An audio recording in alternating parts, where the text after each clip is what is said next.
créé la compagnie Zoukak en 2006.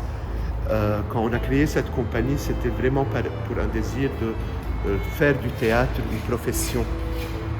Et comme il n'y avait aucune infrastructure pour pouvoir jouer nos pièces, pour pouvoir être financé, on a créé toute la structure autour de la compagnie. Donc c'est le studio qui a explosé le 4 août, et donc on a décidé de refaire tout le studio de la base parce que nous n'avions plus envie d'entrer dans un lieu où on a pris 15 ans. On a pris 15 ans à le construire et qui a disparu en quelques secondes. On avait envie d'entrer dans un nouveau projet. Bien sûr, on veut tout changer, mais quelque part aussi garder les cicatrices de cette explosion. Pour qu'en quelque sorte, on n'oublie pas que cette explosion a eu lieu. Parce que cette amnésie est la source de tout, de tous les problèmes actuels.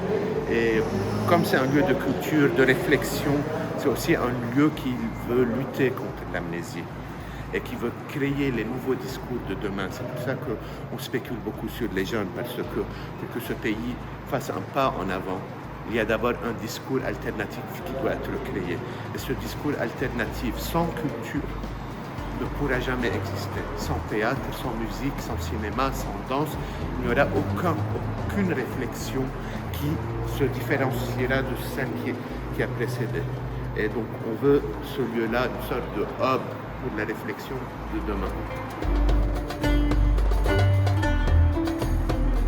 Aujourd'hui, comme les résultats des élections commencent à le montrer et que ce lieu va ouvrir dans quelques semaines, c'est comme un nouveau début.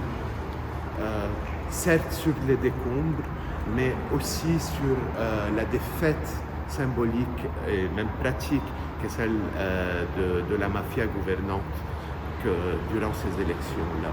Et les résultats nous donnent du courage pour nous continuer, reprendre les activités, soutenir des jeunes, créer nos propres créations, penser ensemble quelle est la société, quel est le pays dans lequel nous voulons vivre, et non pas dans le pays duquel nous voulons partir.